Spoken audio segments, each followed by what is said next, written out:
I think the last time I saw it was in theaters, but I watched The Hateful Eight last night.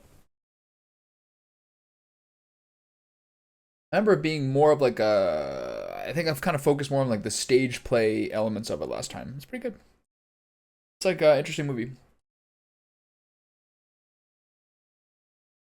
I'm not sure where I'd like rank it in the Tarantino movies, but um,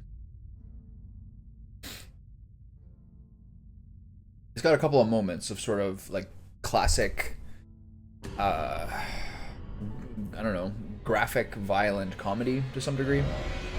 Like the last moments of it are pretty good. The way they sort of have like different people at different tiers of celebrity and how they fare in the movie. Jennifer Jason Leigh's character gets like she's such a good pick for that. Jennifer Jason Leigh is generally cast as someone who's like pretty down on their luck with a pretty dark soul in a lot of ways. So picking her as Daisy Domergue is pretty good. Okay, so yesterday I was thoroughly unimpressed by this place and not tempted by it at all. Namely, I assume because of the relatively long day with Mesmer and then doing that really weirdly difficult catacomb boss.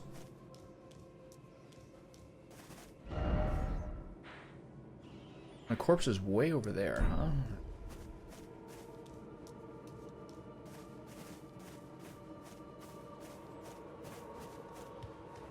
So someone is saying I should parry this guy?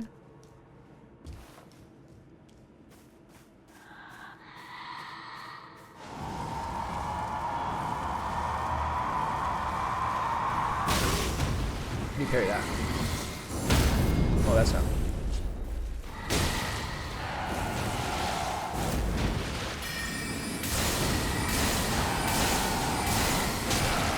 He's pretty tanky. Move, please. Got him. Alright, at least we know how to do it. So if you kill them all, do they... can you summon your horse? Is that how this works? I'm not sure how long they get stabbed for. I wonder if the critical hit will like one-shot them, or whether I can queue up a Comet Azure there.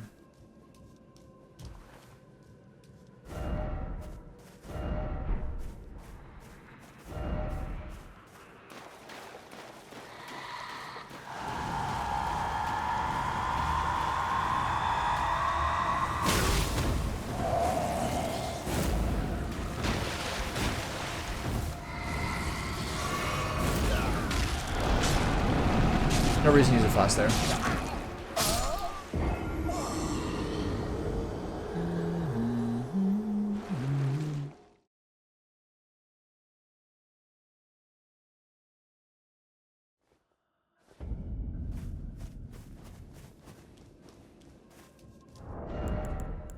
So it's focus, right?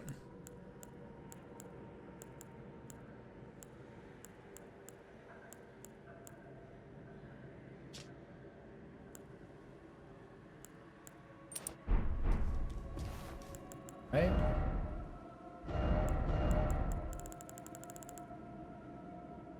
Sleep in madness.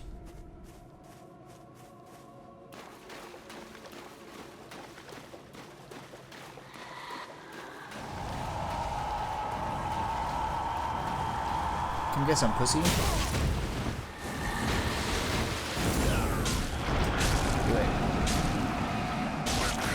I think you don't roll.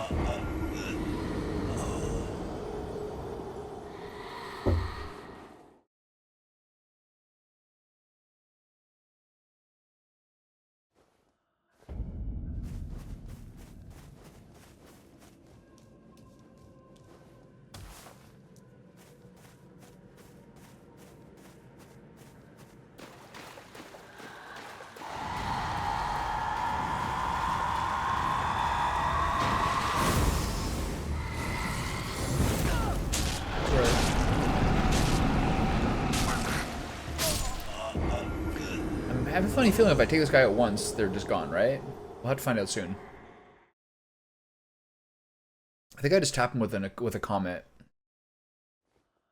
I think I just tap him with the big dog.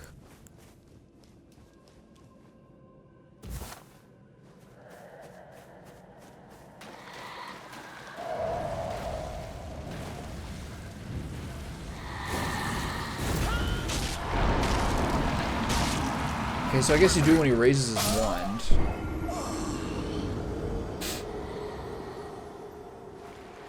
I wonder why sometimes he runs toward you and sometimes he teleports behind.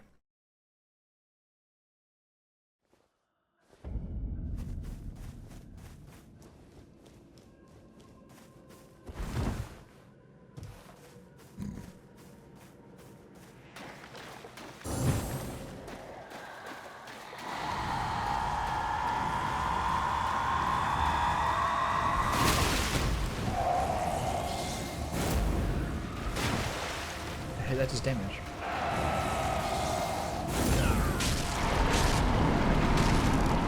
That was too late.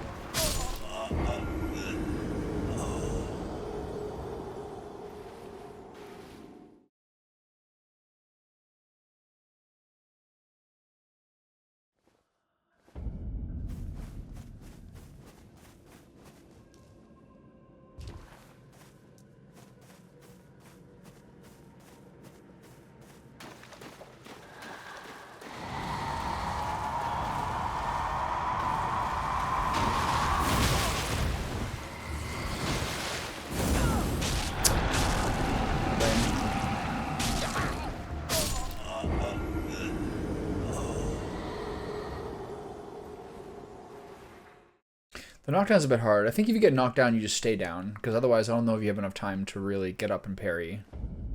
It's basically as they raise the wand, but not immediately, but not when the wand's already at its top.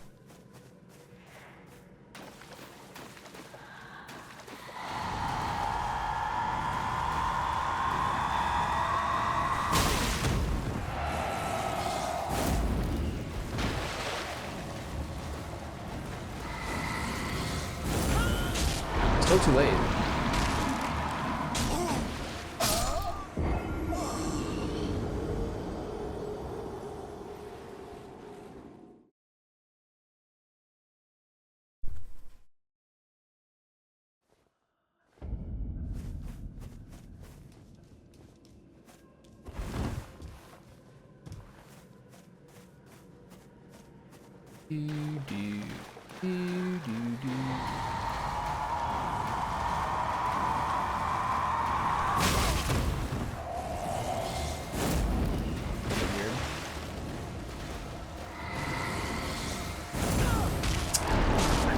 How did I get this the first time and then not a single time after that?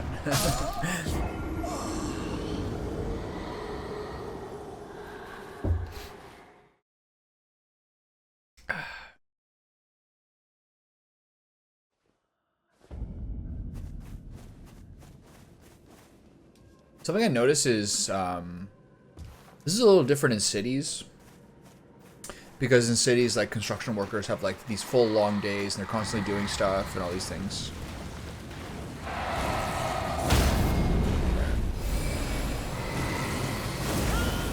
You don't have time to do that at all. You parry pretty much just when he raises his arm. Construction workers in cities have like these long days and like really rigid schedules and like they're these huge units.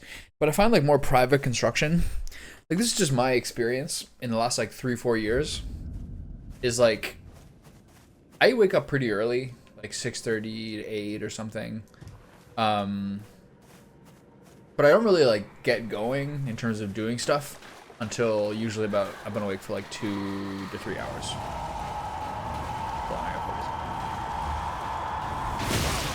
It still hits me, so excuse me.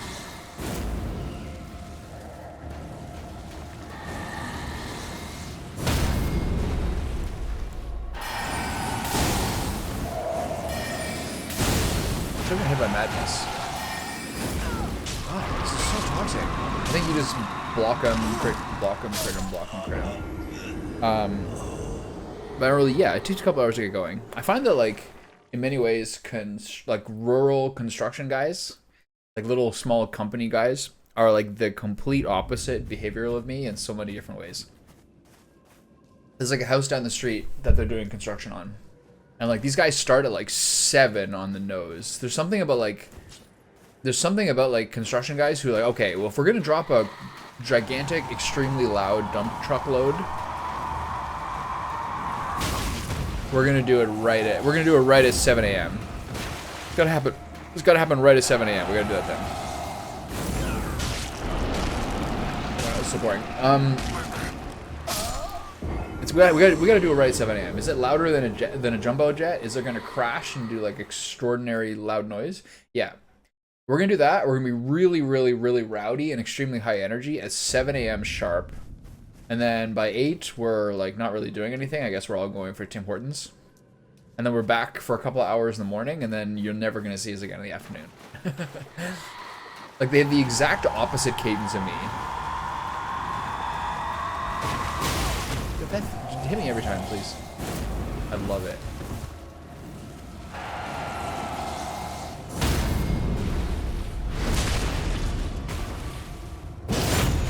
I do this. How many times this guy?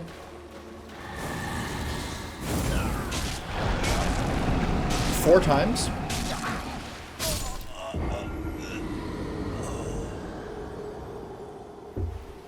Like these guys are finishing like their second peak now. I guarantee I won't hear them during the afternoon. But like private construction guys are like the roosters of the area. They're like, okay, so yes, a rooster crows exactly at sunrise. We're gonna wait till 7 a.m. because we'll get fined if we do it before that. Otherwise, yeah, we're up. Otherwise, yeah, we're dropping the biggest load.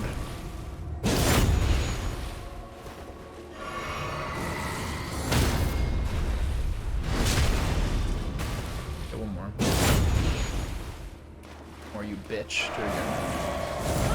Oh, too late.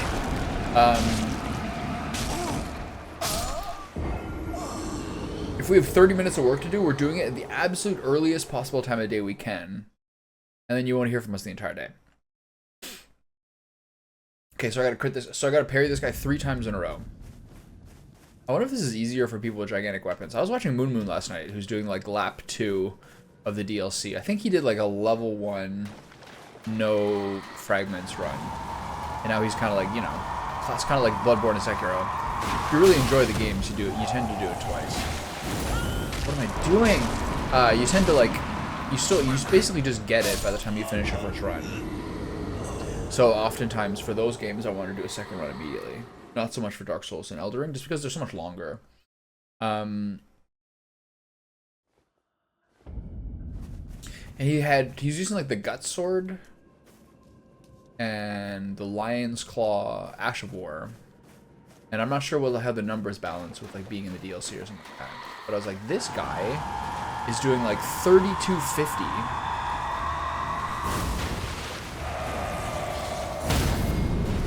With like his Ash of War. His like 3-hit combo of attacks was roughly the same damage as my like triple comment. This is really forgiving to parry.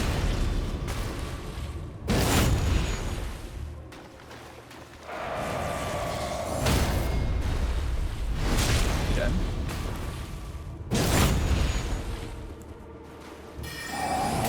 Oh. Swollen grape. Okay. So I wonder if that guy's... He must be just gone forever. Usually if they give you a pop-up... Usually in this game, if they give you a pop-up loot...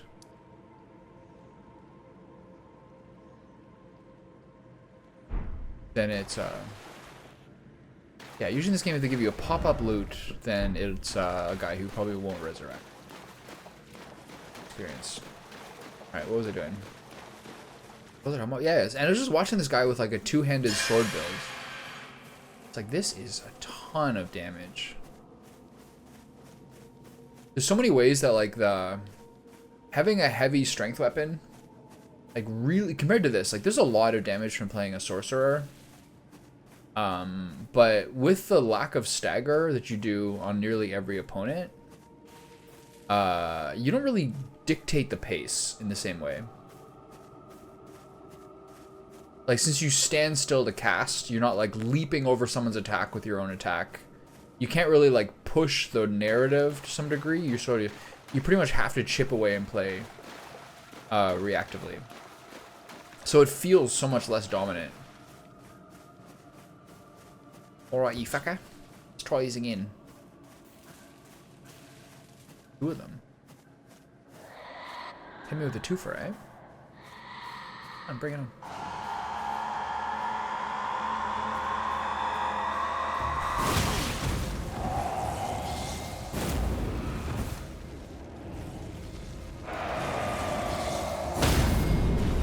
Come on, fucker.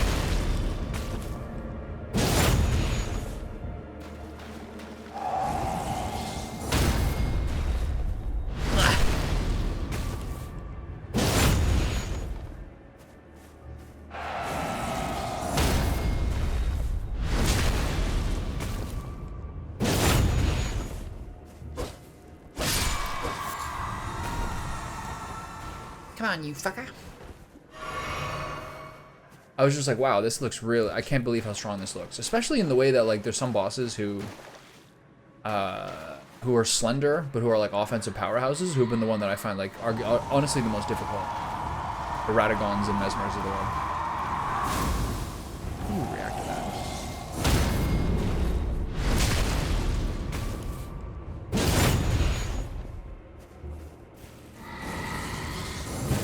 Oh, I didn't see it. Fucking crop was in my way.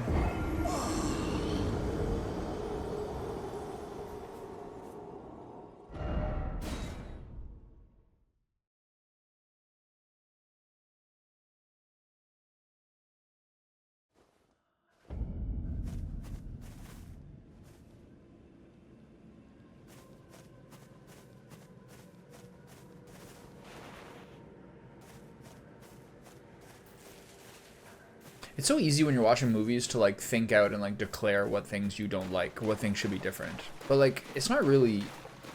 There's not really much purpose to doing that. You just kind of take things for what they are. Because you can't, like, say that... Oh, that takes forever.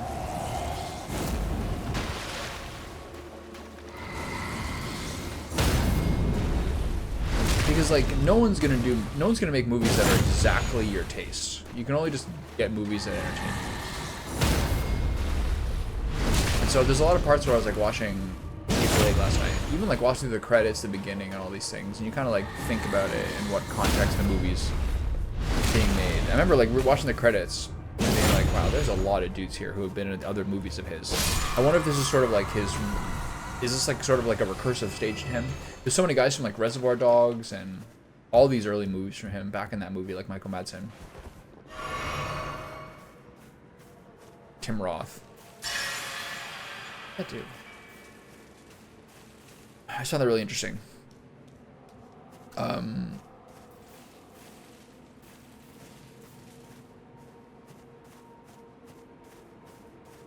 Samuel L. Jackson character is like obviously one of the most interesting parts of the movie. I also really wonder whether when he's making it, whether he had, like, which actors he had in mind the whole time when he was writing it.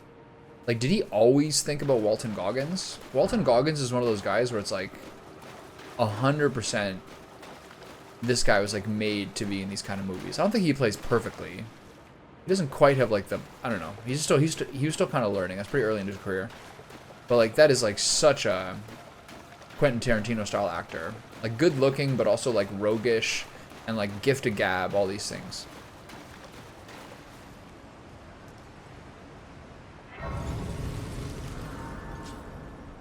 Very impressive. I also think that I'm not really sure how much degree he got Ennio Morricone to make original music. It seems to be Ennio Morricone music from other movies that they like reorchestrated. But like the main theme, the really weird kind of creepy one that they play a bunch of times in that movie, and the Roy Orbison song at the end. Oh man, those are like vintage Tarantino moments. I think Roy Orbison. I actually haven't thought about Roy Orbison in like 6 months, and so to listen to that song of his play in the credits of that movie, I was like, oh, this is so sick, man. I love that guy. I think he's like one of like my favorite, like, did I see something in my periphery? I think he's honestly like one of my favorite like American modern musicians. Just the way he sounds is so perfect. Speaking of Roy Orbison, there's like a David Lynch tweet yesterday being like, yes, I do have emphysema. I can't really work on like movie sets anymore. I like smoked my entire life and I don't regret it. But now like my lungs are too like, it's not safe for me to be around people, generally speaking. That's actually like legit. I actually know what that's about. I spent like 3 years working for my, I mean, he's like a cousin of mine. He's like an elderly man who ran like one of the most famous rare bookstores in Toronto. So I worked for him for a while, and he, from like years of just being like a total smoker, had emphysema as well, COPD, whatever. He generally carried oxygen around with him all the time. At this point, he's like, when I first met him, he was like in his late 70s. His like partner was like in her 40s or 50s, generally speaking, and she kind of helped run the place.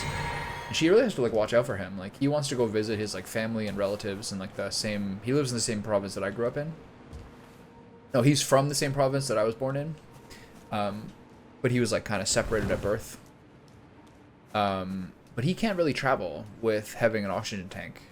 And also like the COVID period made it so he couldn't really travel either. It's a crazy story. His like dad went away to train like as a pilot or something during the beginning of World War II. And so his dad at that point was like a grown man. And his father like impregnated like a pretty young girl while he was doing this. And so he's like the half brother of someone who's like my cousin, who like grew up in the same place I did. So he like, yeah, so he's like this like grown man at a pilot school impregnated like a pretty young girl. I think maybe borderline scandalously young. Probably a little bit like more, probably a little bit less frowned upon at that time than now. That was like 80 years ago. So she gave him up or something. So I think he was raised in orphanages. Or no, I think he was like kind of, I think he was adopted. And didn't meet up with his mom till later. And became actually pretty close with his mom. So no, yeah, he can't like be around people that much. You get tired easily. And the whole COVID period is really bad for people with like autoimmune stuff and like breathing issues like that. Especially like early on. Think about how like little we knew about COVID in like 2020, 2021. And like the news was only the people who like died and got wrecked. The news was never the people who like mostly got over from it. It would always be like, these 2 Chinese nurses both got COVID. This one felt terrible for 4 days and then was fine. This one felt fine for 4 days and then keeled over dead. Like all of like, it was all uncertainty and all like, mostly you'd hear a bunch of stories about like, well, this is really going to knock me out. At that point I was like at home all the time and I was like really abusing my lungs. And I wake up in the morning sometimes feeling so uncomfortable. And I was like, this is really stupid. Like, if this disease is actually this bad, and my lungs are in this bad shape right now, I'm like, am I stupid? Like, this is gonna, like, take me out if I actually get it. But most of what we thought about was, like, how deadly it was. Like, at a breathing level, like, heart level or whatever. Is that here, maybe? Oh, nice. A twofer. So yeah, obviously if you're someone who's super sick or gets super sick from breathing stuff, it's a scary time. Even I oh, that was a nice swing and a miss.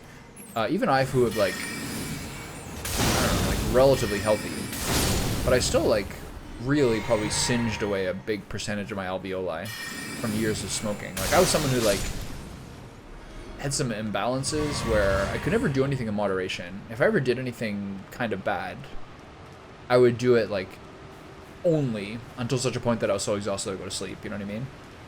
Like if I smoked, I wouldn't smoke like once a day. I would smoke like every few hours the entire time. Or if I like any sort of like substance like that, it would be like I wouldn't be able to kind of let something go. It would kind of have to be like an all or nothing thing. So I think that like because of how much I like scorched my lungs are so much less resistant to like respiratory stuff. Like there's at least twice now where like my girlfriend, who has never like put a thing in her lungs in her life, will spend like 5 days around me when I'm like so respiratorily like congested and she's just fine the whole time. Or like we'll do the exact same thing in Japan and I'm the guy who gets like 7 days of like lung slime and she's totally fine. It's crazy. I do so do think those matter. So I think that'd be the same thing if you had like a respiratory thing. It'd be like the same thing times 4. But why is there a...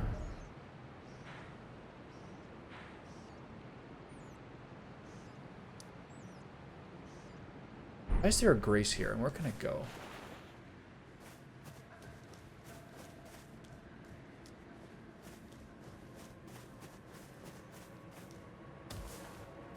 How do I get up those areas? I mostly said this when I was pretty embittered and tired yesterday. I think I was actually considering yesterday. It's like, I'm not really happy with the way that I'm like behaving when I'm playing this game. Like I'm so like, I spend so much time sort of exasperated and like stressed out. And it's game after game after game after game of this. So it's been like a good skill check, but like, I don't know. And like a broadly appealing game. Who's that? Oh, that guy. Oh. It's a broadly appealing game and a good skill check, but like I'm not gonna be like sad when this whole like phase is over. I find these games so stressful. There's so many of them in a row, and so much of it is like failure based to how to learn. And so having like the right attitude toward that and not being like resentful, it's been really hard. That's actually the part that feels the worst. So it's kind of like maybe I don't play this for as many hours per day as I have been. Really, 2 of those guys? There's no way. I can't. 2 of those guys would be insane.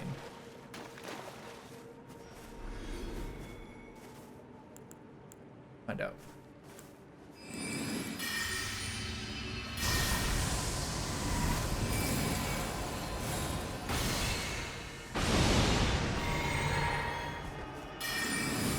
No, it's someone else.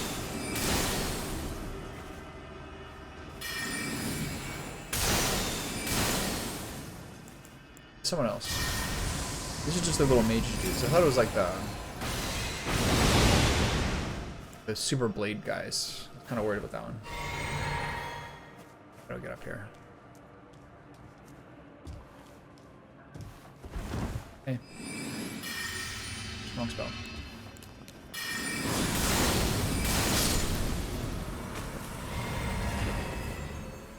So how do the lyrics go to that Roy Orbison song? Don't be so many coming home. Roy Orbison's so good because he's got like a weird Americana, but also sort of like recognizably kind of in the country field. He's got this is a feel to that guy which is just unprecedented. No one else sounds like that. In Dreams, Crying, that song that Quentin Tarantino played in that movie, amazing. My favorite parts of Hateful Eight were the kind of like, these were not the biggest part of the movie, but the parts I really enjoyed the most were like the detective series, like who did this and how. Those are kind of underplayed a little bit. Mostly the movies about like, you know, jawing and talking and a little bit of murder and like gore. Maybe more than I necessarily would enjoy, but I think he wants to like do his own flavor, you know what I mean? In very many ways, like the guy obviously knows so much more about movies than nearly anybody, especially about the movies he knows. So he's like, this is the kind of like Western cowboy kind of violent movie I would like to watch if I could. So he kind of does that, and he kind of puts his own flair in it. You can see the ways that movie could have been if you like drop the language and some of the gore. That could have been a movie that played like in a previous decade. Like that could have been like I wouldn't say 40s, but that could be like a 50s through 70s movie to some degree or another.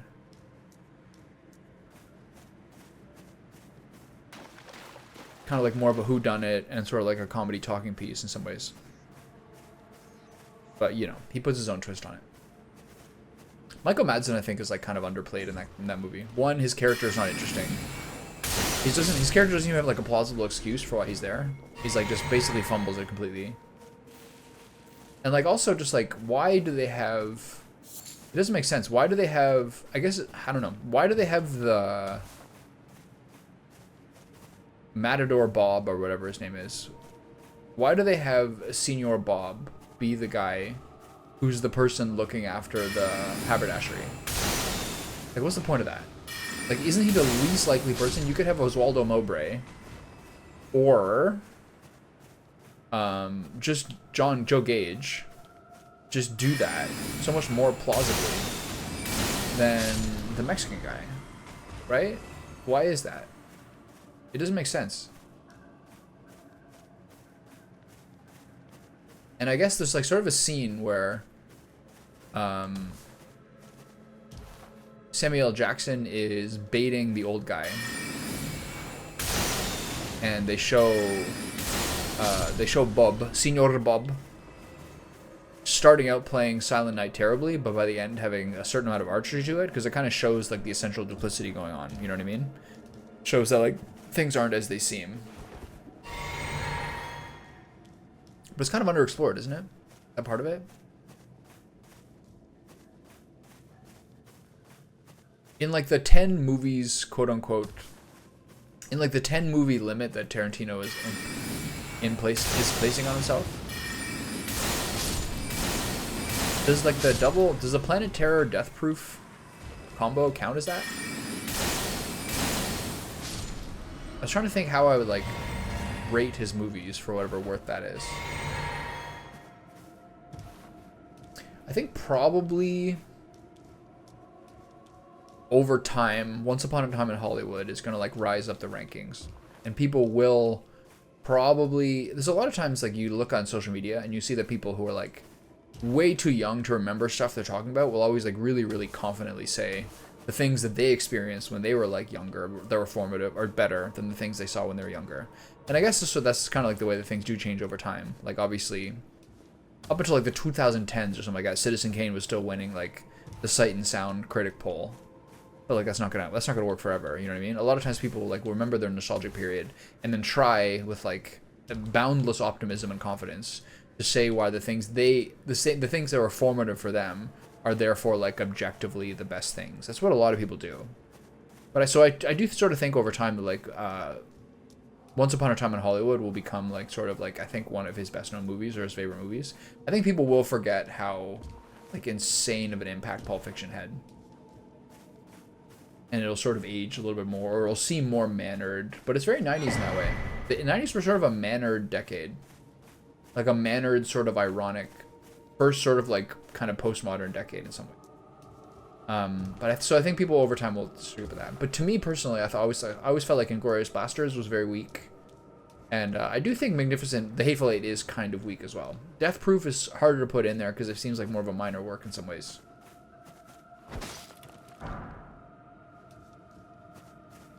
Jackie Brown is quite good. It's just not flashy. Reservoir Dogs, it's hard to say. Reservoir Dogs is sort of like the warm-up to Pulp Fiction in some ways. Very like him and very flashy. But mostly kind of cruel. I think Once Upon a Time in Hollywood is quite good. It's more like mature and like nuanced, you know what I mean? Like his characters have a lot more heart and a lot more backstory in a lot of ways than his normal movies do. Hateful Eight seems like a return to form in some ways, but still like the Django and Hateful Eight combo are movies that are very much like talking pieces with the actions like secondary, you know what I mean? Django is really good. Django is really good.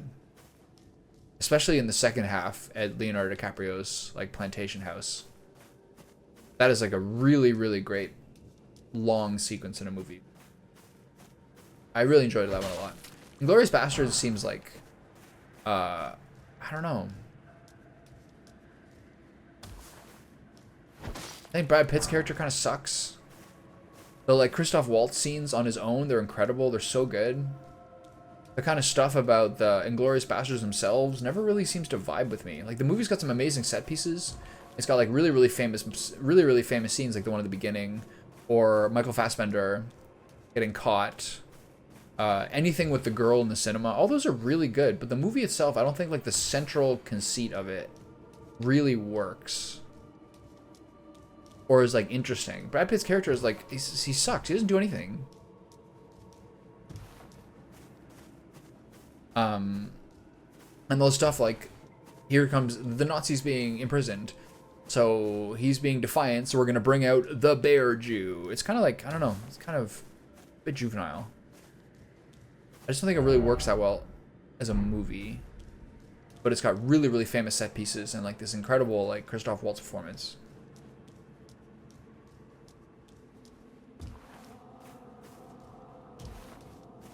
One thing that struck me as weird is when Quentin Tarantino comes in to narrate.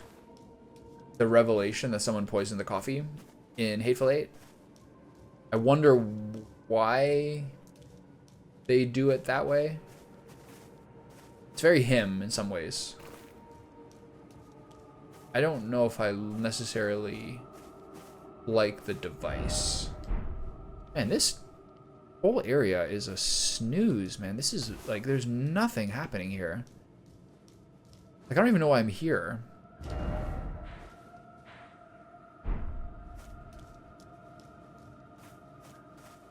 Oh, and a nice big creepy castle. Okay, this looks like progress. But I think that's like 2 things in the entire place. The spooky dudes, the church at the very beginning, the random grape boys, and then here at this like central place. I don't know. I'm sure I missed some stuff, but this place is like a crazy snoozer. This is good though.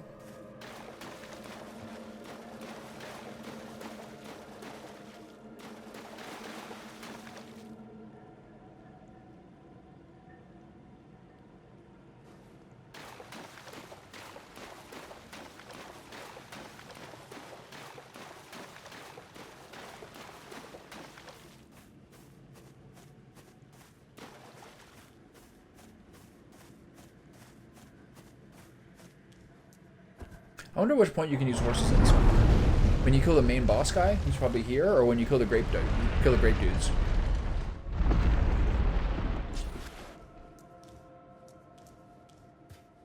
Oh, there won't be too many coming home. Oh, there won't. I guess they're like experimenting on these dudes.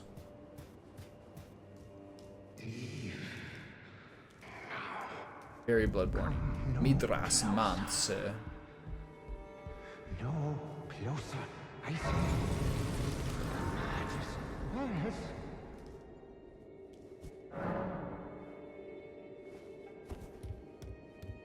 Who's that boss from? I wonder if this guy's like Mikalash. That'd be the dream.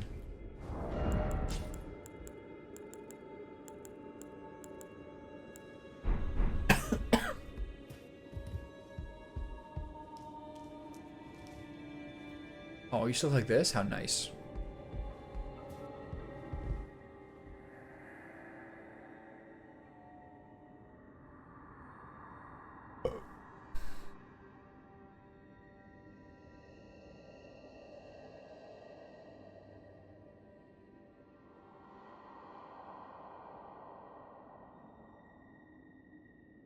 Okay. So here's the thing. Now that I've upgraded this shield, 64 guard boost is a lot more than 64. More than 49, I think. Because it's like 1 or 2 per. So I think this is sort of like the undisputed GOAT now. Unless I upgrade the Carrion Knight shield.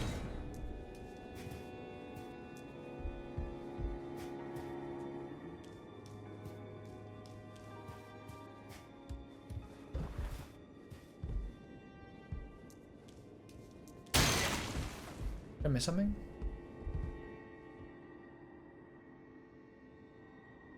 Okay.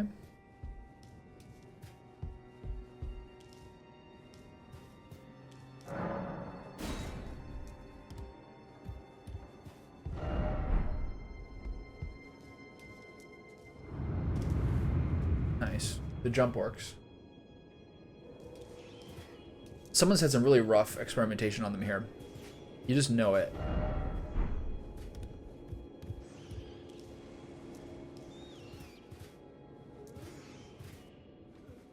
More shadow guys. Torn diary page. I touched him, but only once. When he thrust his staff in my face, I brushed it aside. It was then that I touched him, the aging untouchable. Okay. There's like... I went through this whole zone. Where am I? Yeah, I'm down here. But like, I found a grace up here. And then I didn't find anything else. Anywhere else. Like, I wonder if I missed anything. I must have, right? But I feel like I covered everything. There's just nothing. Just me running here, yapping about Hateful Eight.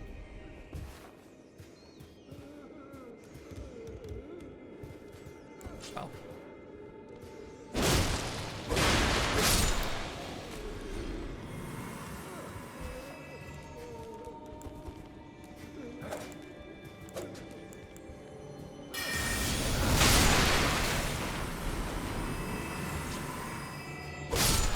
Oh, did you not get hit by the blade? Oh, I'm sorry.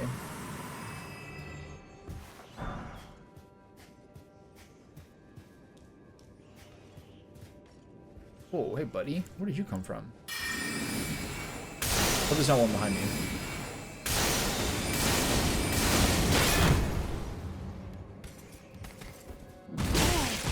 Oh god. I thought I blocked that one.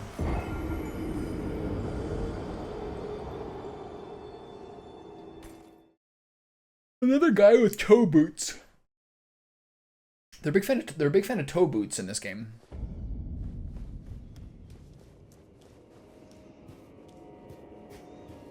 So how long is this guy's path?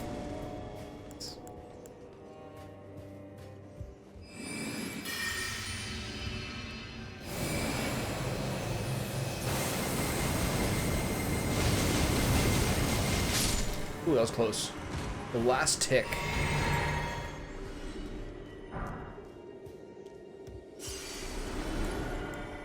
That happens a lot. I had this like a crazy lucky experience yesterday when I was in the Ruins of Ra, or whatever it's called, where I was fighting a furnace golem, and my last possible spell cast before I ran out of mana was the one that like toppled him over so I could finish him. It was crazy. I just saw someone drop down. What happened?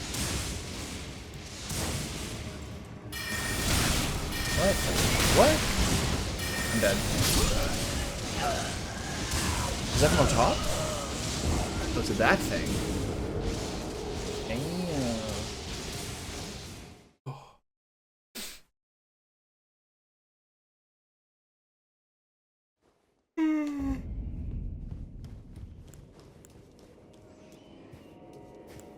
Is this guy gonna spawn again?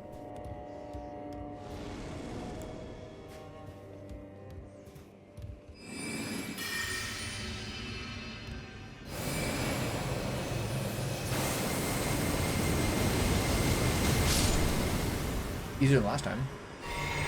Last time I think he either fell over or went to the side. It's like the perfect circumstance for that spell. 9 Gs for those guys. That's a lot.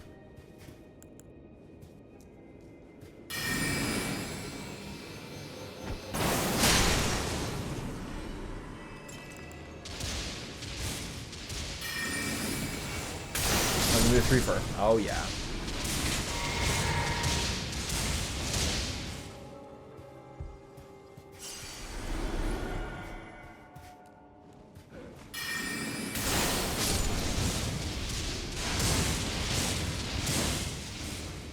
That's what he does.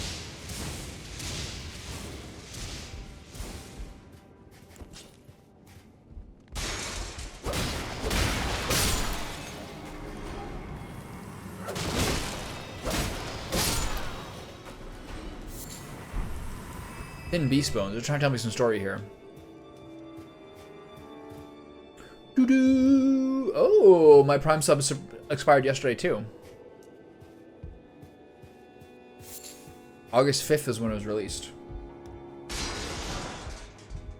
Oh.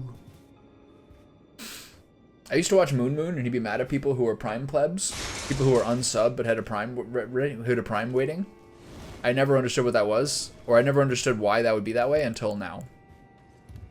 What are you doing?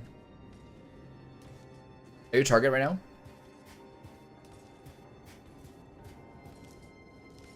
Like, where'd he go? Where'd this guy go? Are you coming this way? Okay. Time to queue up my big dog move. He's coming, right?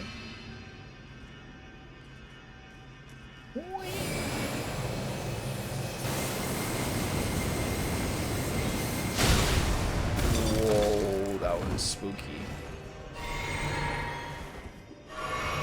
Living your life?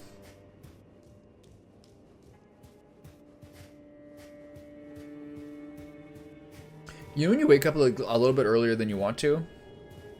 And then you're like, okay, I think I could probably just like rest and focus on my breathing and fall back asleep. And then you start to like hear the world start and you're like, oh, I'm dead. I'm doomed. I gotta stay up now.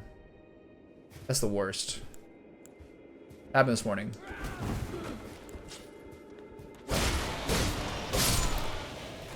Just when I felt like I was kind of like starting to doze back off.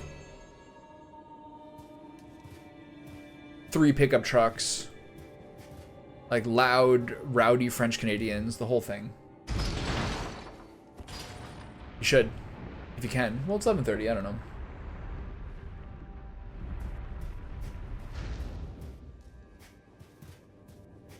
Okay, this is new, right?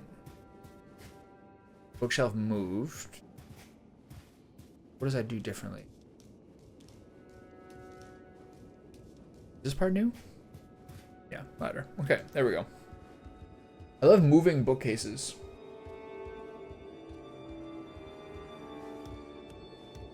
There's no cooler secrets than like ladders and levers around bookcases. That's amazing.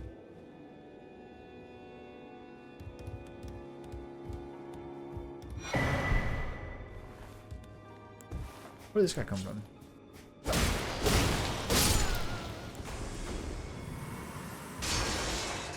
I was watching someone play like I'm not sure what the run was, but there's like a pretty popular Twitch streamer named Moon, and Moon did like a level 1 no fragments DLC run. And then I just watched him yesterday. He was doing like he called it lap 2. So I guess he was doing it again. Whoa, what the? Where did those dudes come from? And I was just watching this guy do like a lion's claw, like 2-hand sword build as he went through the game the second time. And I was like, this is so strong. Watching him do all these things that I could like never dream of doing. Like someone like the Ancient Dragon who just like one-shots me. Watching him like leap over that guy's main attack to hit him with like his own main attack and all these things. I was like, wow.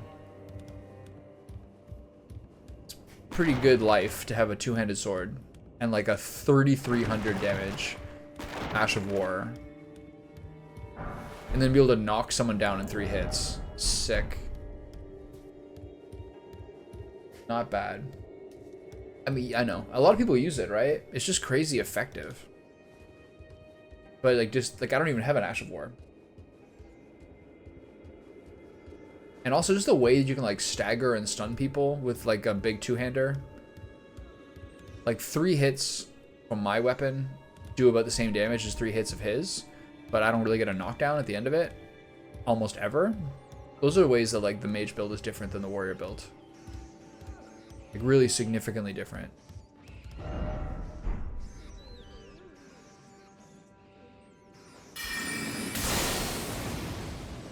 Who's that?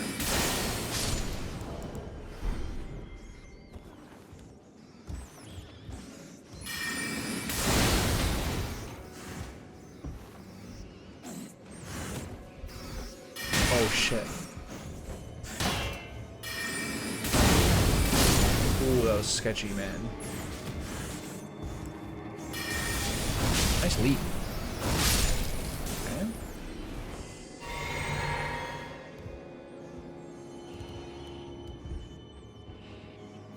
Is that all of them? No way, right?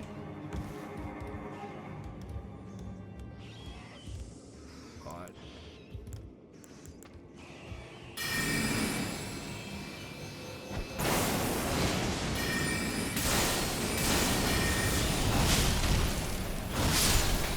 Okay.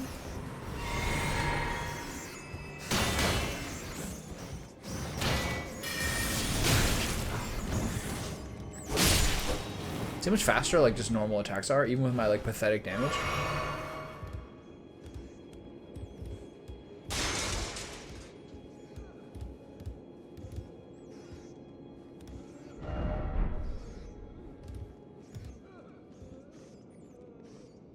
So I should get that item is what they're saying.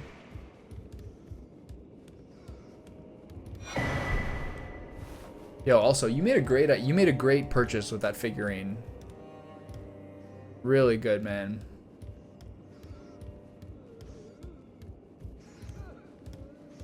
Okay, so the only way to get this is here to drop down the bookcase. Got it. Yeah, it looks really good. He's got such a cool form.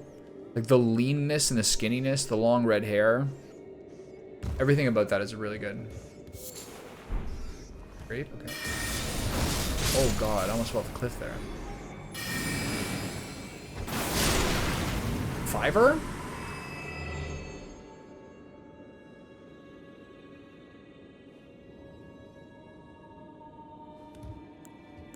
Can you get that? You can probably get here from before. Alright, that wasn't that hard to do. This is the start, right? No. Where is this? Maybe it is the start. Yeah, this is the start. I just never noticed a rat in there before.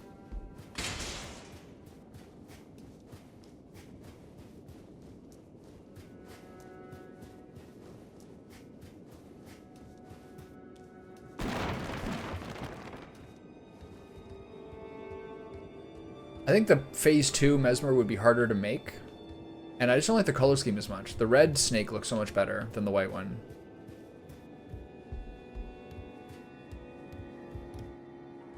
It's so weird in phase 2.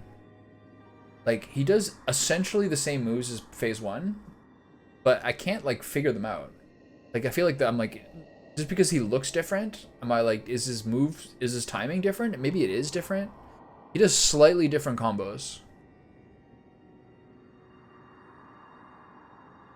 But ultimately, they're sort of the same.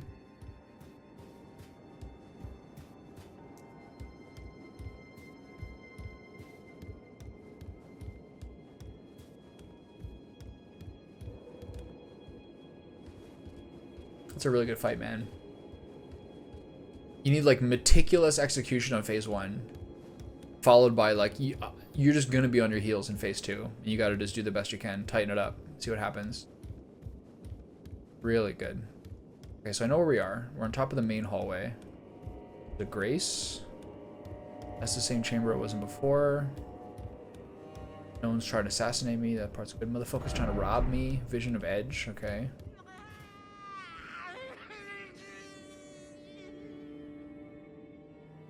It's the main hallway.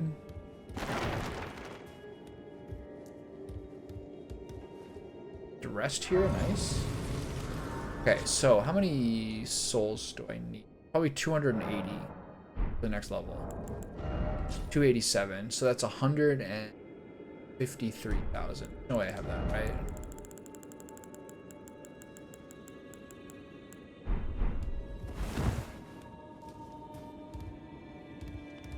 Probably need at least another 100,000.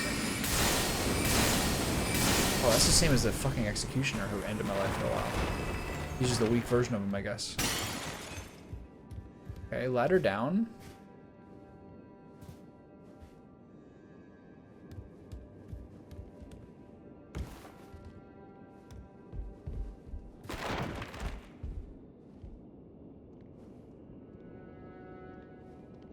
This is pretty cool. Really good, like, musty old area.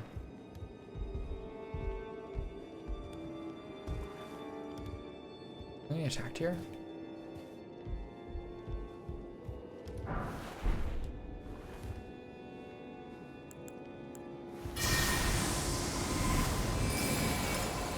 The left one's gonna hit the wall, I think.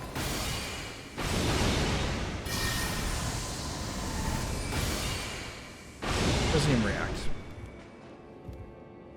No ability to survive.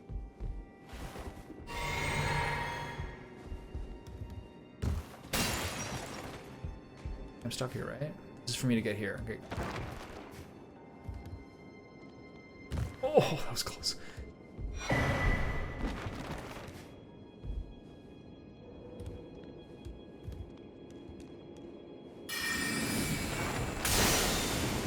One underrated detail I'm trying to think of is in terms of efficiency is like how much like the 20 to 30% damage buff on Terra Magica helps you like kind of dispense foes faster, more efficiently. Like Terra Magica into a bow is better than 2 bows.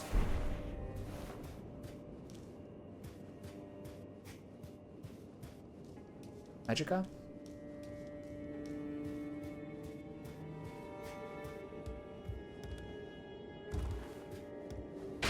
Where'd I go?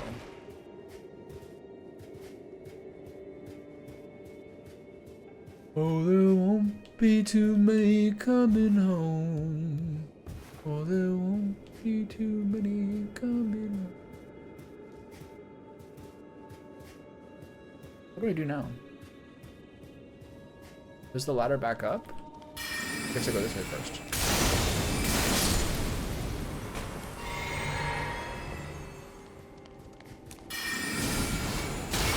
Oh, bad memories. Was he about to do the big arc?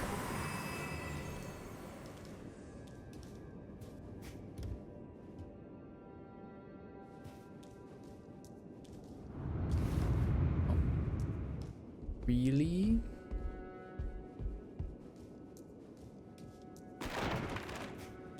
This is the door to the main hall, right?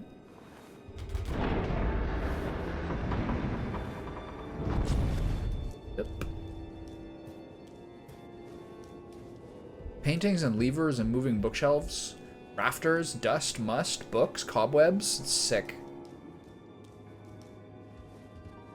Appropriate ending to the whole Abyssal Woods area, even if that was a little more miserable. Normally the big open areas are like the most boring in the expansion so far. Like your sort of grasslands are pretty grasslandy. So it's gonna move.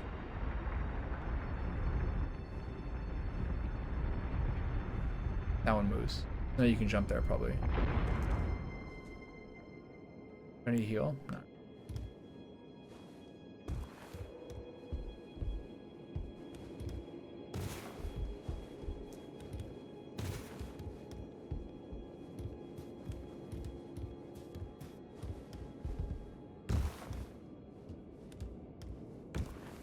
Oh, there's a fatty here now. So this is interesting because you go through the catacomb to get here. And so those guys and the fatty you've never seen before, and now you see. That's like a horrifying preview. Oh, that was a Kegel. Lovable sword ahead, therefore circling around required ahead.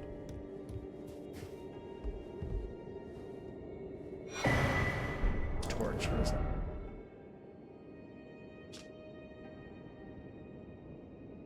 That's what the stupid fatties use.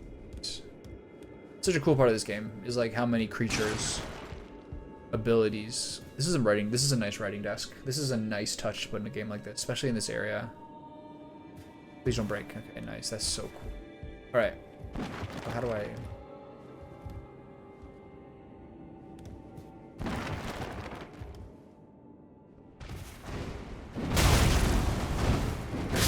Wow, really? They didn't do that before. Okay, I go to the bathroom. Right back. I don't know what to do. Cat won't use the cat tree anymore. Tragedy. So what happened? I died? Go to the other one. Try to jump past the fatty and then instantly roll. I suppose me blindly doing that and just hoping that things worked out. When this guy's got a Gragas style belly bump, it's not the most sensible. Whew.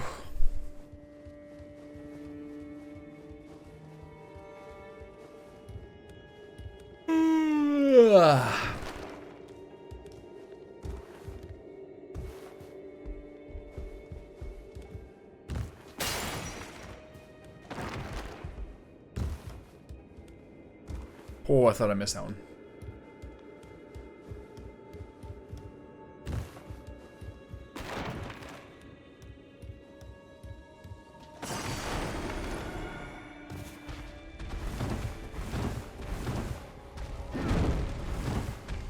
How strong are these guys? Pretty strong.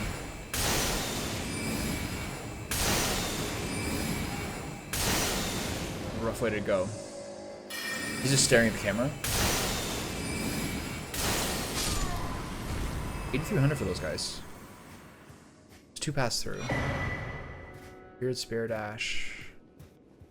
That implies you don't fight that guy again.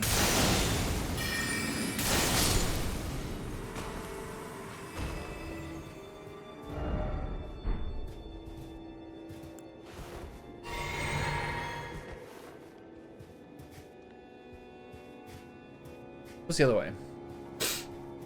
So I replied, this is the way you go first. Because this is the only way to really escape safely.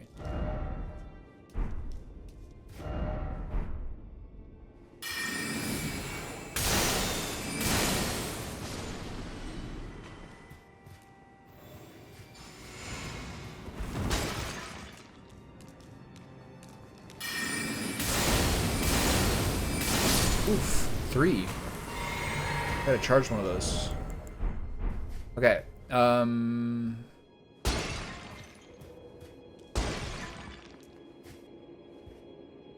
is this the way I should go?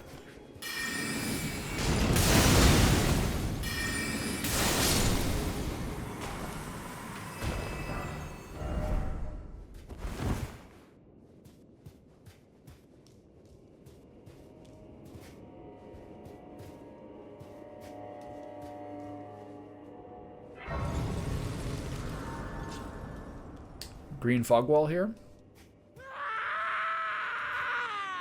Sounds like correct progress. I can probably get a level soon. This is the one I kicked down, right? Yeah. Okay. So I want to go back this way and go to the lower basement area. Plump sword ahead, in short offer pickle. Is the pickle thing like have sex with the big fat lady? Is that what we're saying here? Easier said than done.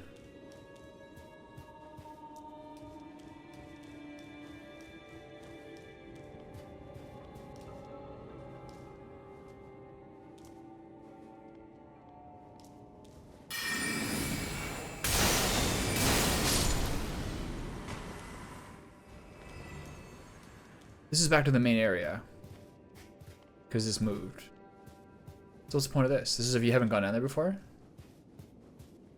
I don't even know that's possible. Maybe it was. Okay, so we're making progress here. I'm probably gonna chunk out. I'm probably gonna. I think I can probably. I need 112,000 souls. It's a lot. I'm not sure if I have enough consumables for that.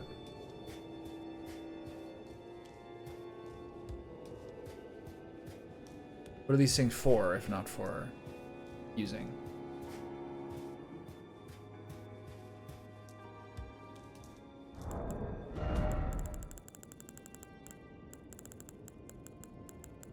$60, 82, 182 plus 35 is 17, 118, and about 130. I can do it.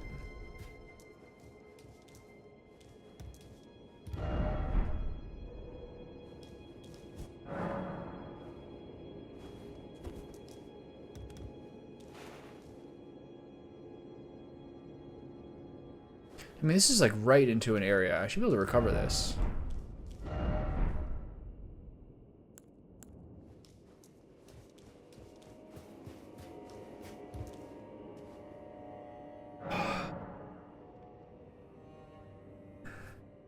I did change this, right? I'm back to my normal one. There's different wording that you pay attention to for these flasks. If it just says temporary, it lasts a pretty long time. But the ones that are like very, very brief, those are the ones that are 15 seconds. This one here, like, very only brief and will quickly expire. This is 15 seconds. Same as this one. This was short too. I used this one during Rolana.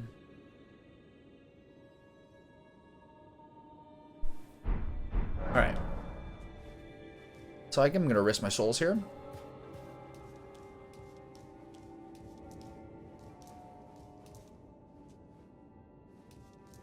I feel like this is a mistake.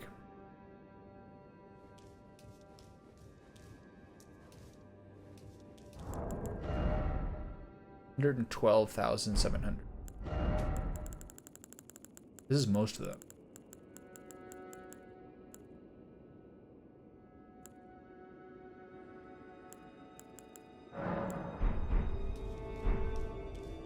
It's a mistake. The depths of your foolishness!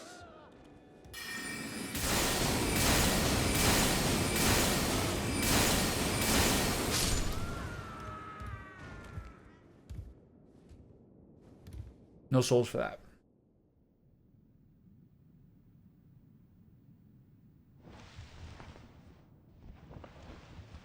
This is Midra.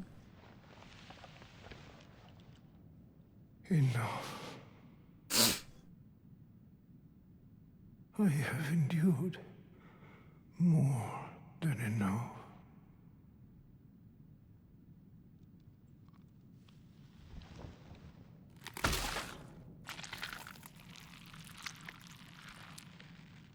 I ask you forgive me, dearest Nanaya. That was the weapon I got. Torch. That's so crazy.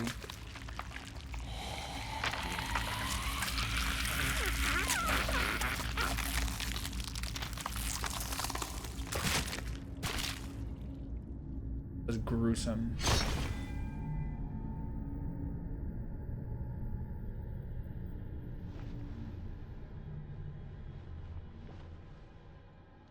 It's kind of got like a winged crow feather thing to it. Oh yeah, I see.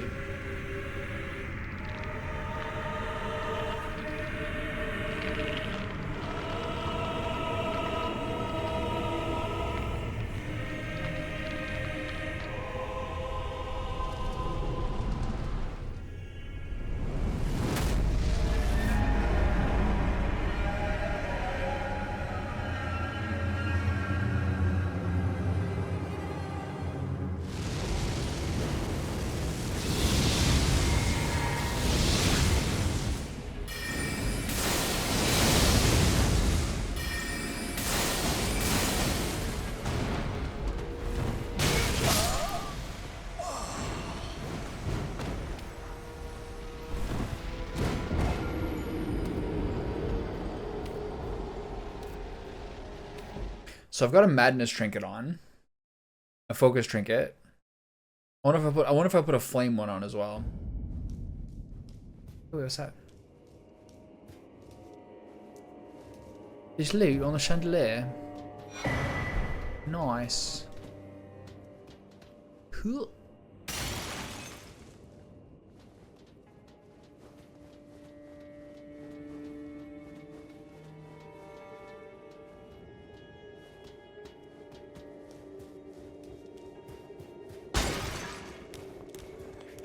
What on like shit? Fuck.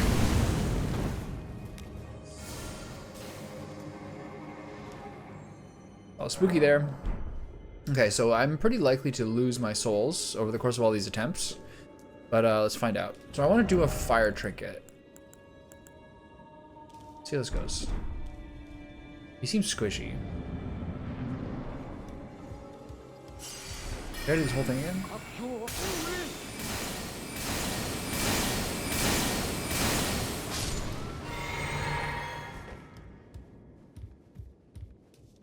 Can I leave, please? No.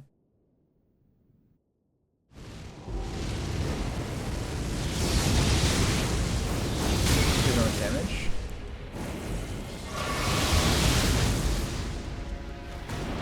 Same combo.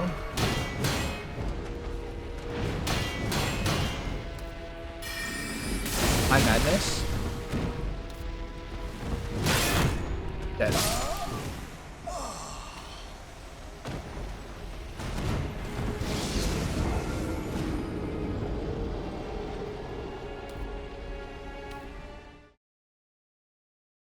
So if you tank the double spin, does it? I wonder if it increases your madness meter. I think it does.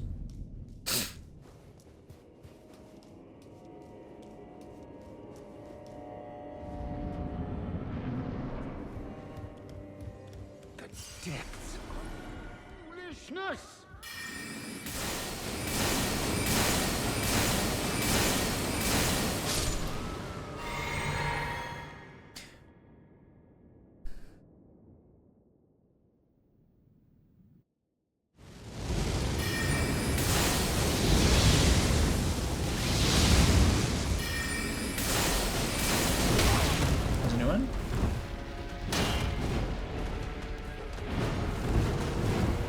Triple.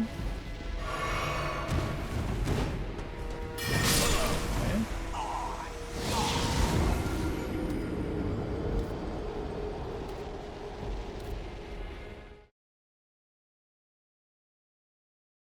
Guess use your trinket early on here. This doesn't seem like a two-phaser.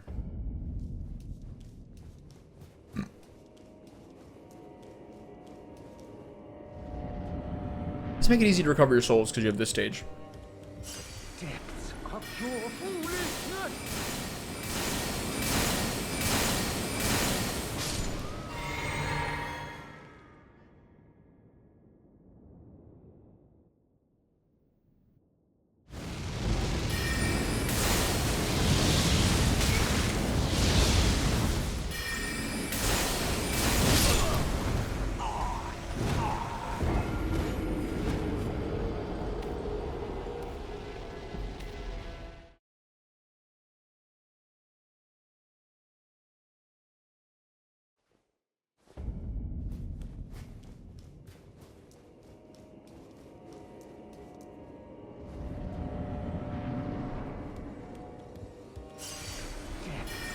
Your foolishness!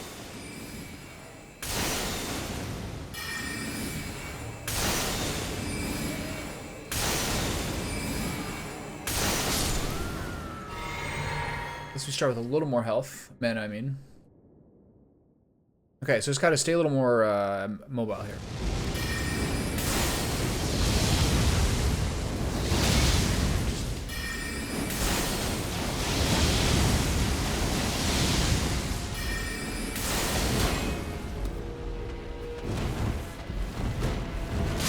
Ooh, that hits really hard.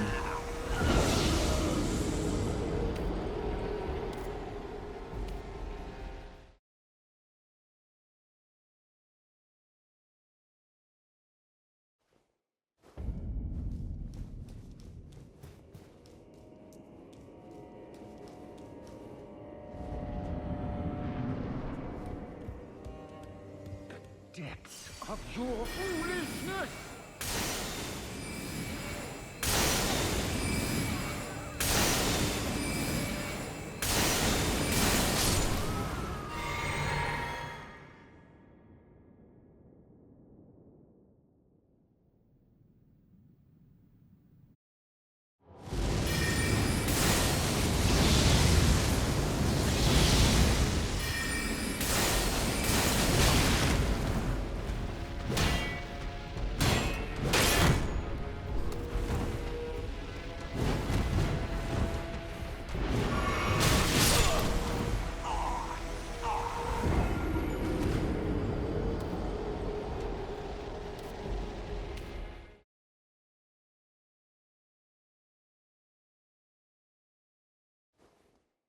I'm not putting in very good, I'm not putting very good attempts in here. Depths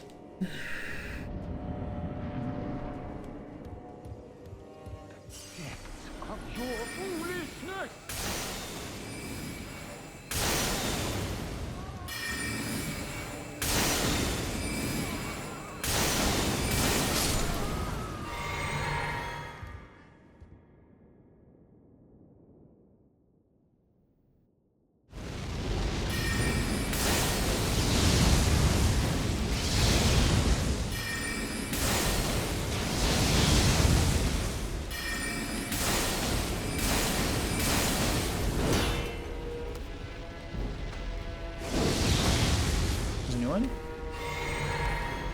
Shit.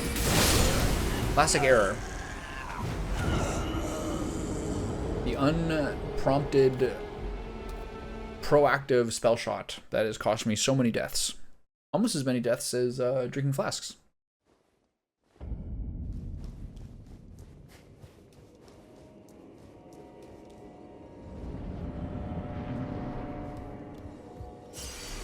Depths of your foolishness!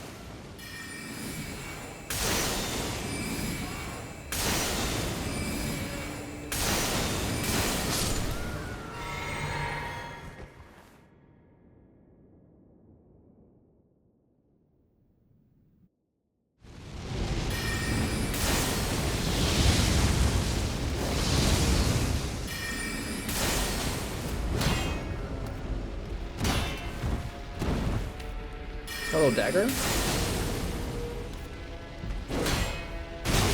Ooh. New one? No madness damage though.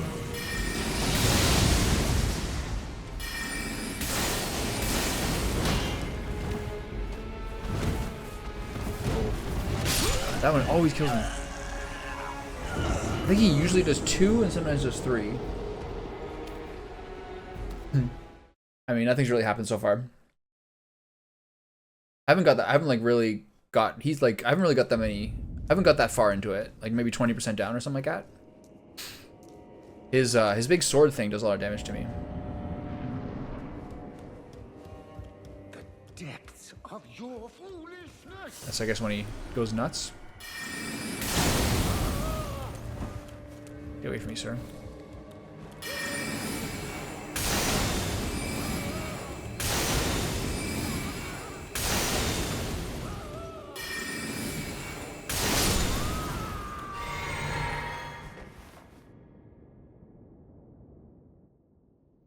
It's amazing.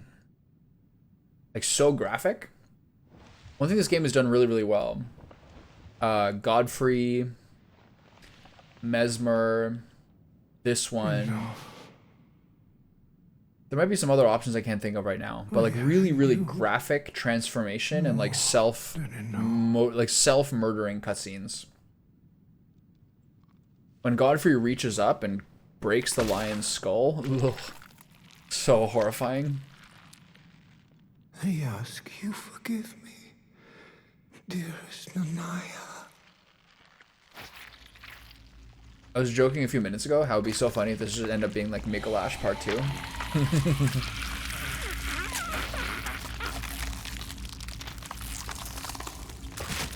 So is his head on the ground or is his head impaled on the weapon? I don't see where his head goes. That would have been horrible. Mikolash? You know the Arcane Barrage Mikolash does? I like never figured out how to reliably dodge that. It either one-shot you, like the one that hits the whole room, but he only does it if you get far away from him. But I never like could reliably dodge that. Mikolash, you just had to like get in his face. So he never did it. Dodge right? Yeah. Just one of them would hit me, and it would kill me.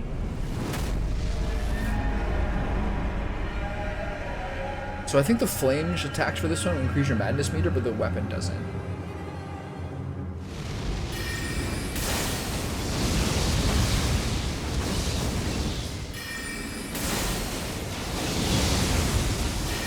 Oh, it did it twice. Wow. I did a lot of damage. I'm dead.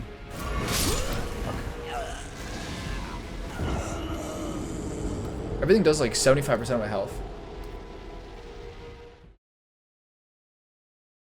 That one's easy to dodge. The other one he does, that's like the other spray. He's only really used on me once, but it hit me.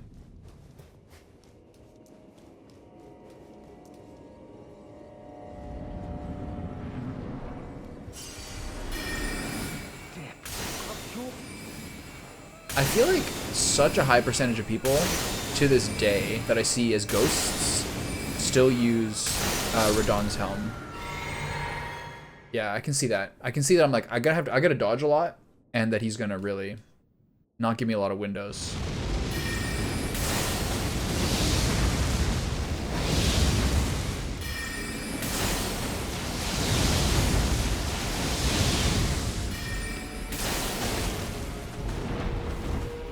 Oh.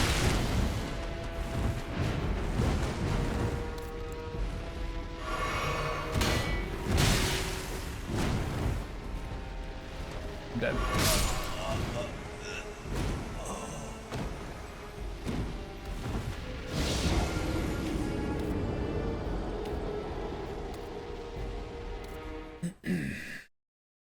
I think I probably block the triple spin, and then I gotta just get better at dodging the triple attack.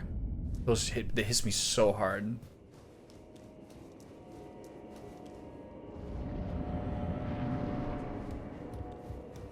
The depths of your foolishness. Oh, I've never seen him do that before.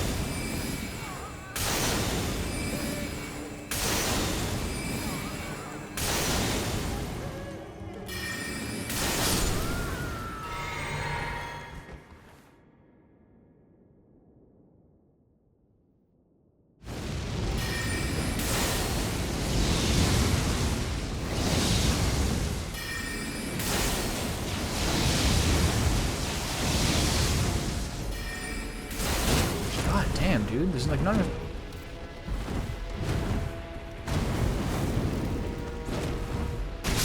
Whoa.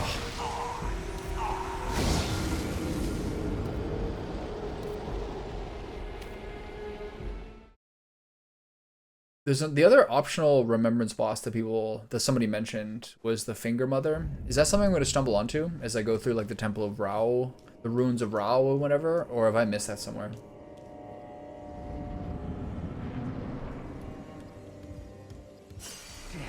Of your foolishness!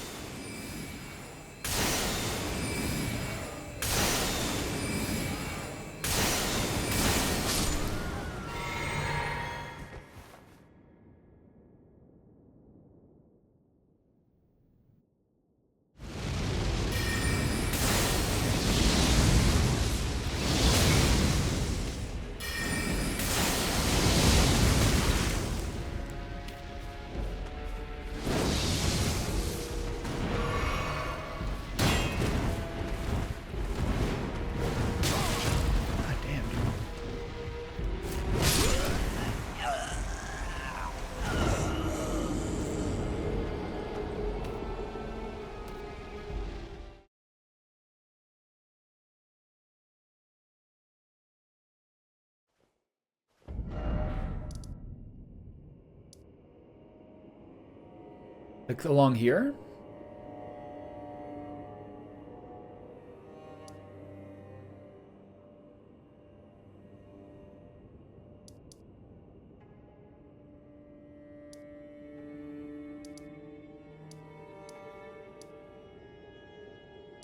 This one?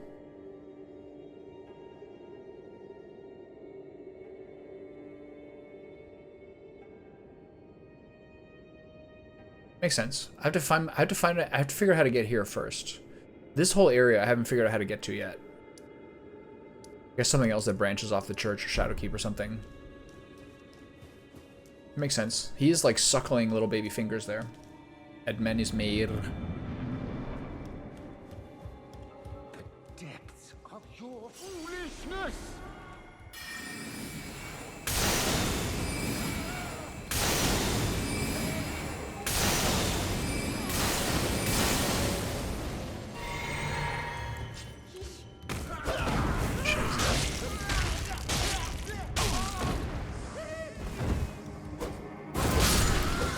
That was bad. Note to self. Don't let that happen.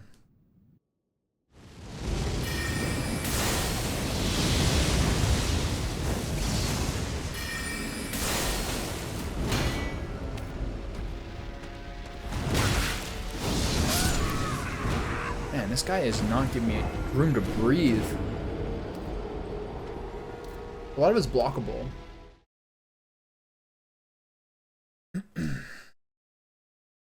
Yeah.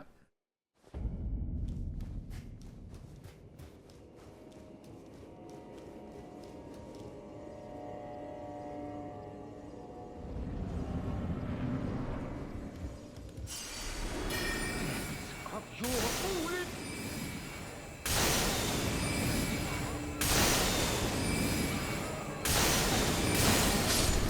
One thing that Mesmer made me a lot better at is like balancing Flask. So how many times did you complete the DLC? And at what level each time? If more than once.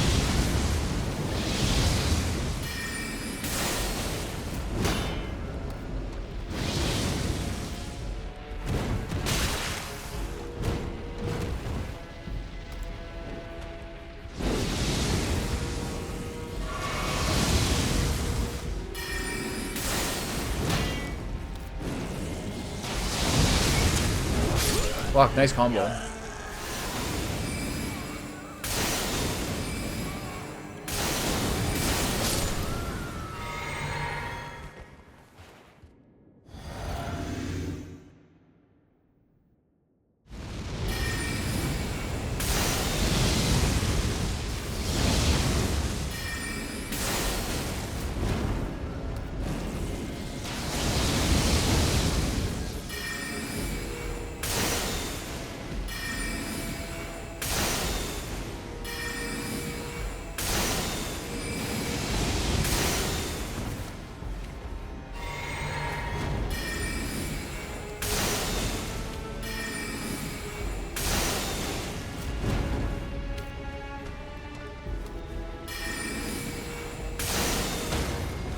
Oh wow, that's a rare one.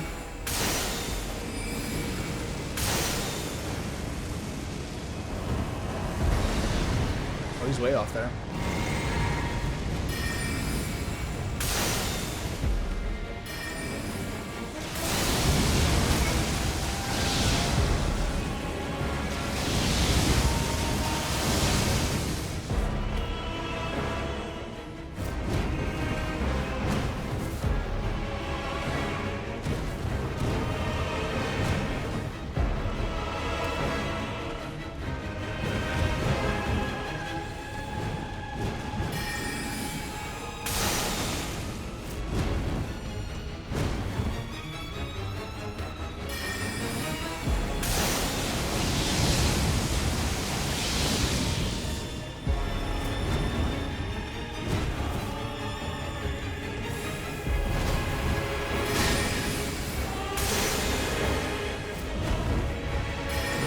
Stupid.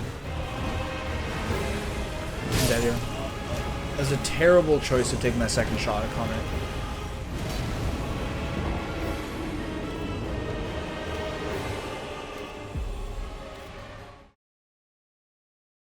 Thing is, here there's like a pretty safe range in which I can just do like non-stop charged comets, where he can't even like reach me even if he lunges at me. But you just have to kind of maintain that. The depths of your foolishness!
It's hard to see coming.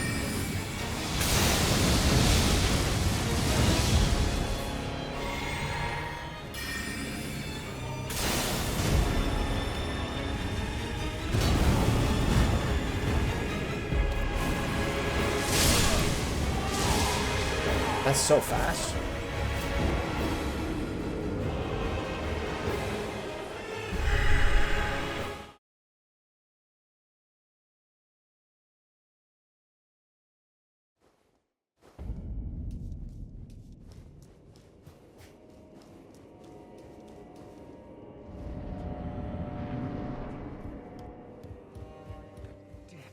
Of your foolishness!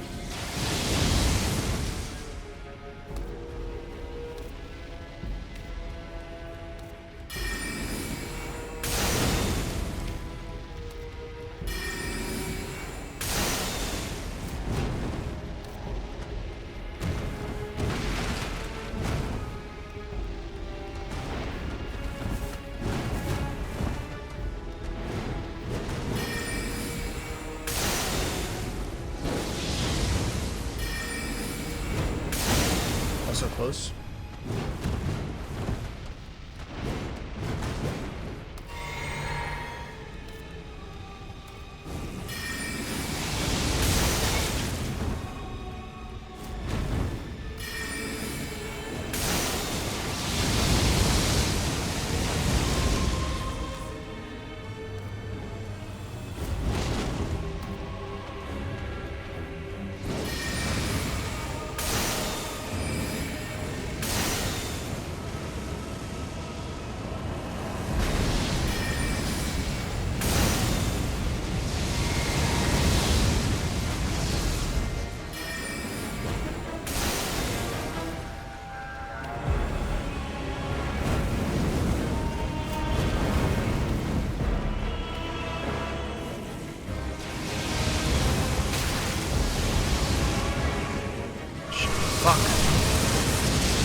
Problem now is getting hit with a long range like beam. Mostly the problem at this point.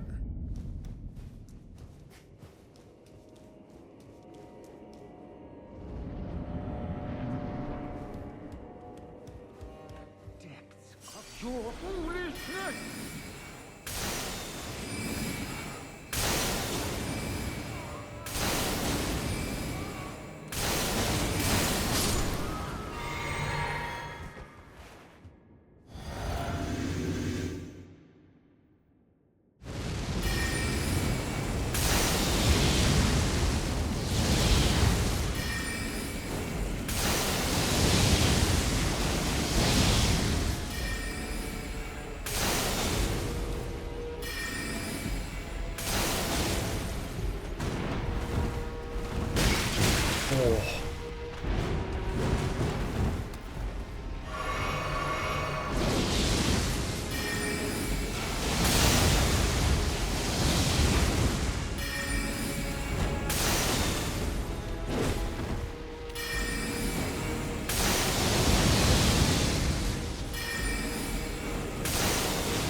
That was really close.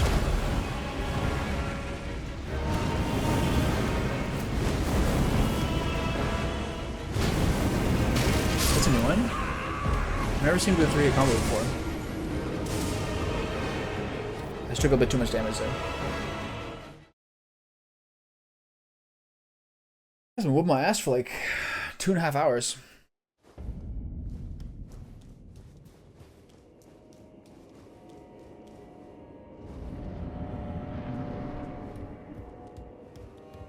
Depths of your foolishness!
I barely saw that guy.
Oh no, really?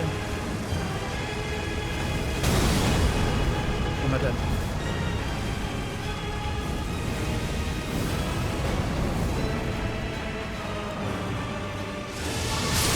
Oh yeah.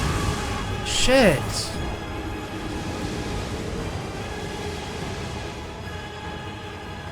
Having trouble doing damage to him in phase 2.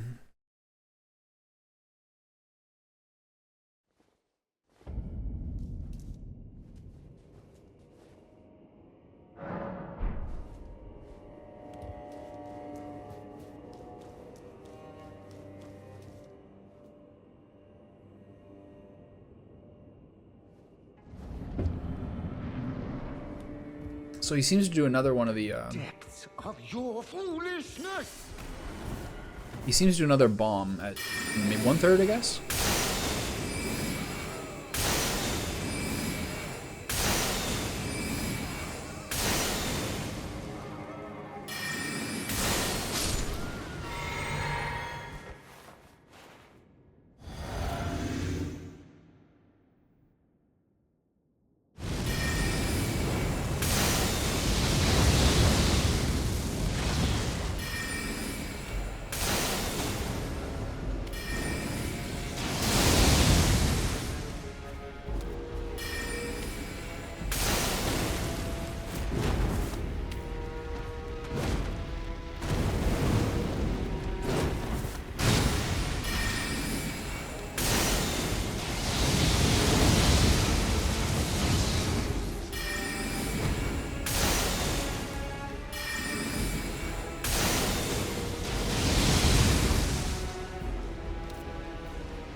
Was he out in a while?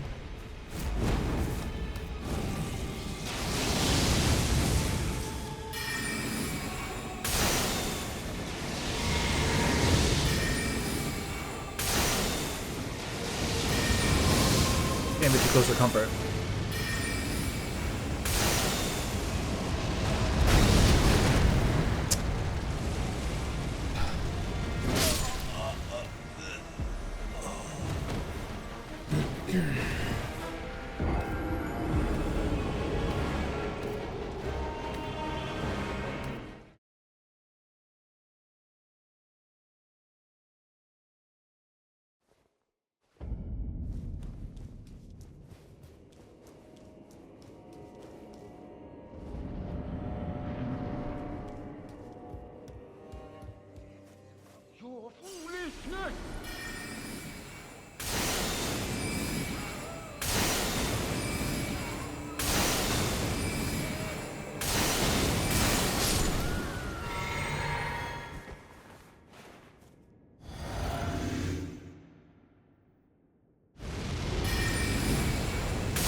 Sometimes he gets up so quickly from that. Dead. Wow.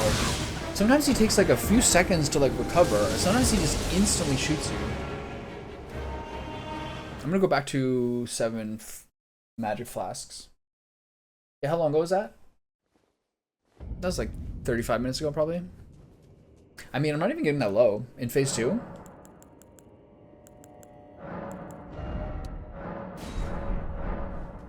He just like, at some point once he hits the second phase, he just like barrels me down. The depths of your foolishness.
Shit.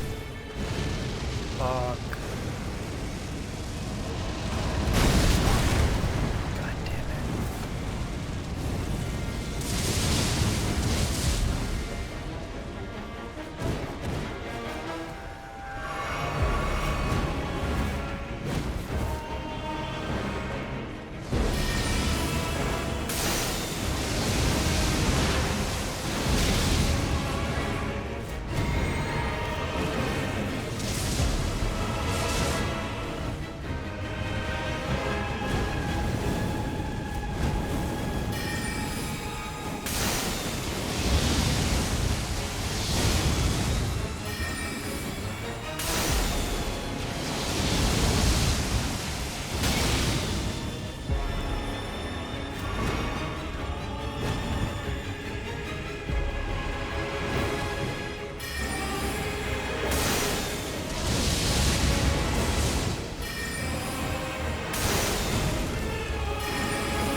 It's not good.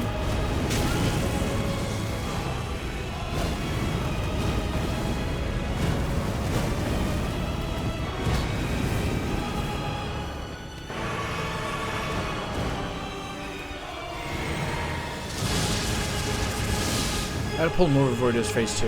He's doing it now. Fuck. I'm dead. No, I'm not dead, but close.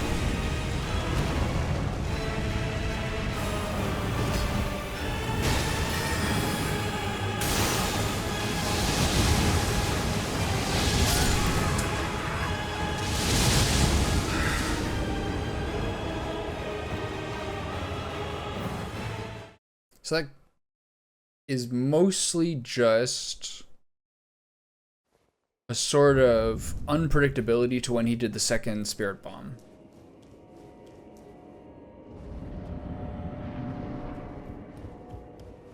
The depths of your foolishness.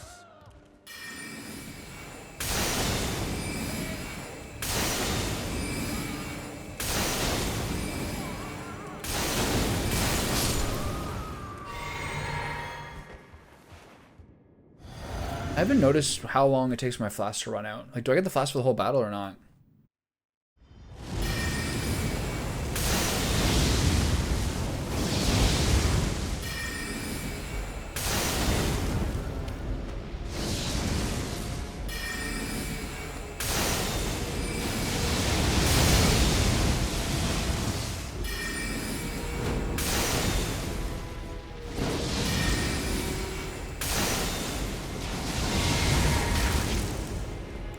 Sloppy?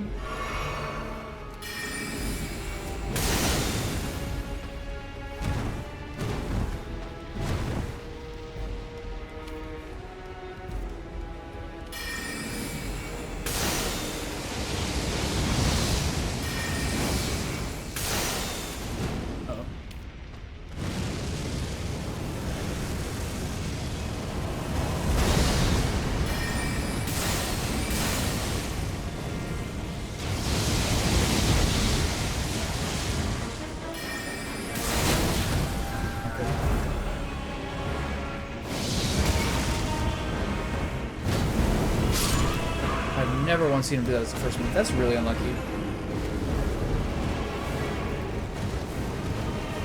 But part of that is back rolling, I think, is part of the problem. I should eat soon. I'm fucking hungry.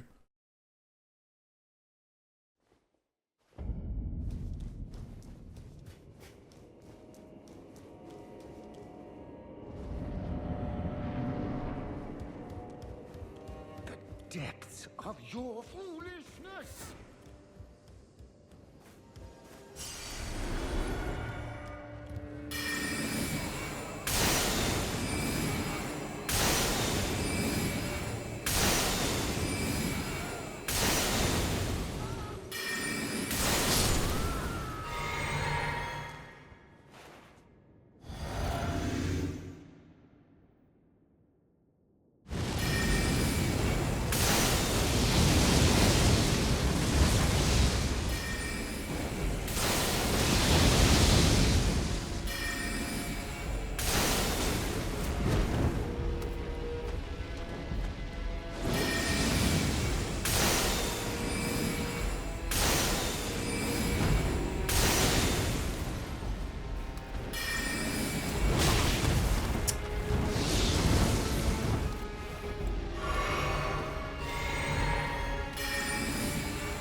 Pushing it here.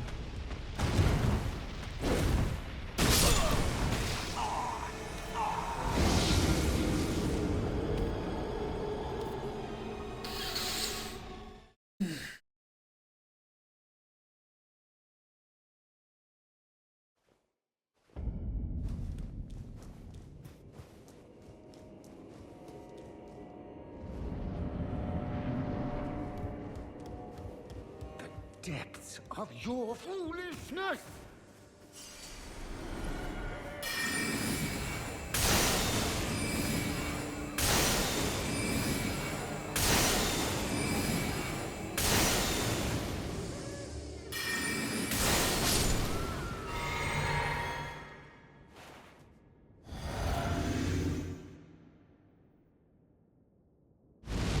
Okay, last attempt before lunch.